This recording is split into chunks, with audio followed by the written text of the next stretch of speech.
नमस्कार, daily update में आपका स्वागत है। मैं आपके साथ अंजलि। डेली अपडेट में देखेंगे वो खबरें जिनका है आपसे सरोकार। आइए नजर डालेंगे आज की अहम खबरों पर। भारत की ये आंख स्पेस से रखेगी सब पर नजर। इसरो ने लॉन्च किया NAVIS सैटेलाइट। भारतीय अंतरिक्ष अनुसंधान संगठन ने नाविक सेवाओं को बढ़ाने के लिए नई पीढ़ी के सैटेलाइट को लॉन्च किया है। श्रीहरिकोटा के सतीश धवन स्पेस सेंटर से लॉन्च किए गए GSLV F-12 रॉकेट पर NAVIS-1 सैटेलाइट को लगाया गया था। आरजेडी के ताबूत वाले बयान पर भड़के पशुपति पारस। लालू यादव की पार्टी के लिए बोले। आपको बता दें, आरजेडी के बयान पर केंद्रीय मंत्री पशुपति कुमार पारस ने कहा कि अच्छी बात नहीं है। उन्होंने ट्वीट किया, हो सकता है कि उन्हें इसी तरह की शिक्षा मिली हो, ये देश के लिए गर्व का क्षण था, लेकिन ये लोग ट्विटर पर कुछ भी लिख रहे हैं, ये अच्छी बात नहीं है। सीने पर खाएंगे तेरी गोली। पूर्व IPS के ट्वीट पर भड़के बजरंग पुनिया। बोले, बता कहां आना है। दिल्ली पुलिस की कार्यवाही का समर्थन करते हुए एक पूर्व IPS ने विवादित ट्वीट कर दिया, जिस पर पहलवान बजरंग पुनिया भड़क उठे। अमेरिका को चुनौती दे रहा चीन पहली बार सिविलियंस को अंतरिक्ष में भेजेगा। कहा, हम चांद पर भी पहुंचेंगे। ये चीन का पहला ऐसा मिशन है जिसमें एक सिविलियन को अंतरिक्ष में भेजा जाएगा। कोलकाता जाऊंगा तो वो मुझे मार डालेंगे। वेस्ट बंगाल डायरी के डायरेक्टर को सता रहा हत्या का डर। The diary of West Bengal के ट्रेलर रिलीज के बाद पश्चिम बंगाल पुलिस ने फिल्म के निर्देशक सनोज मिश्रा के खिलाफ मामला दर्ज कर लिया है, जिसके बाद डायरेक्टर ने जान का खतरा होने की बात कही। अलग अलग हादसों में ट्रेन से कटकर 2 लोगों की मौत। जमकर हंगामा, घंटों बाधित रहा परिचालन। बिहिया स्टेशन के साथ कुल्हड़िया एवं कोइलवर स्टेशन के बीच रविवार को हुए 2 अलग अलग हादसों में 2 लोगों की मौत हो गई। बिहिया में लोगों ने जमकर प्रदर्शन किया।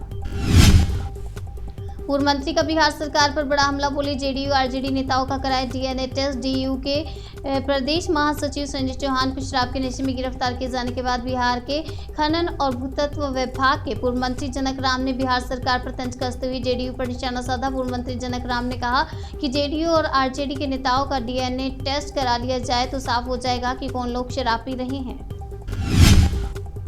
यूपी में MLC चुनाव में 11 बजे तक पड़े 287 वोट। कई दिग्गजों ने की वोटिंग। यूपी में 2 MLC सीटों पर उपचुनाव के लिए सोमवार को लखनऊ में वोट डाले जा रहे थे और आपको बता दें 11 बजे तक कितने वोट डाले गए और 5 बजे तक नतीजे आने की संभावना है। गरीब परिवार के बच्चे भी बन सकते हैं सैन्य अधिकारी। AFPS के स्थापना दिवस पर बोली आतिशी। दिल्ली सरकार की शिक्षा मंत्री आतिशी झरोदा कला स्थित Shaheed Bhagat Singh armed forces preparatory school के स्थापना दिवस समारोह में शामिल हुई। इस मौके पर उन्होंने कहा कि स्कूल के माध्यम से दिल्ली के गरीब से गरीब परिवार के बच्चों के सेना में अधिकारी बनने के सपनों को उड़ान मिल रही है। शिक्षा प्रधान ने मिस नेपाल 2023 का ताज किया अपने नाम। फैशन में बॉलीवुड डिवॉर्स को देती है मात। 27 मई को मिस नेपाल वर्ल्ड 2023 के ग्रैंड फिनाले में शिक्षा प्रधान ने जीत का ताज अपने सिर सजाया है। पिछले साल की मिस नेपाल प्रियंका रानी जोशी ने उन्हें मिस नेपाल 2023 का ताज पहनाया।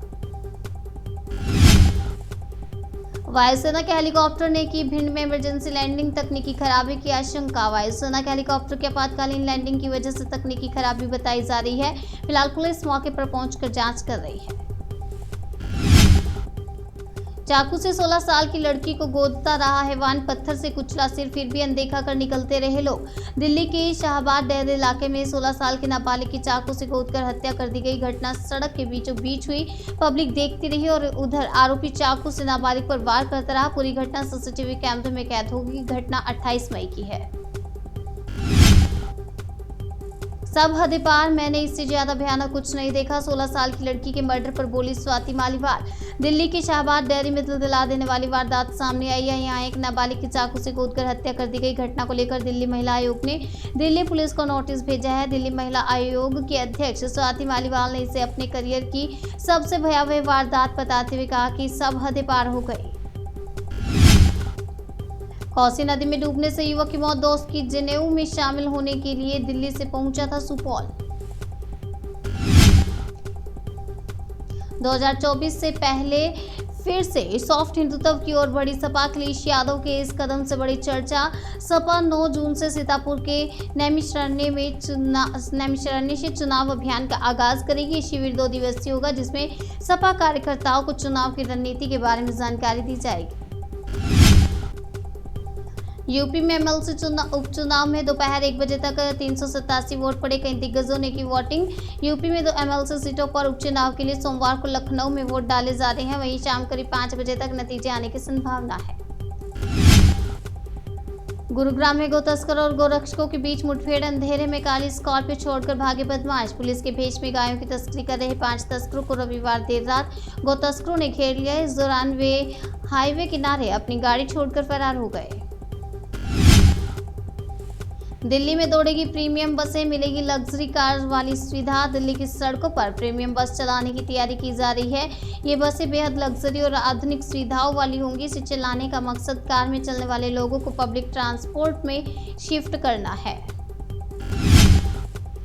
आदिपुरुष का पहला गाना राम सिया राम रिलीज होते ही छाया यूट्यूब पर। महज 1 घंटे में मिल गए काफी व्यूज। फिल्म आदिपुरुष का नया गाना रिलीज होते ही दर्शकों के दिलों पर धूम मचा रहा है। लोगों की फिल्म के पहले सॉन्ग का बेसब्री से इंतजार था, जो पूरा होते ही यूट्यूब पर छा गया।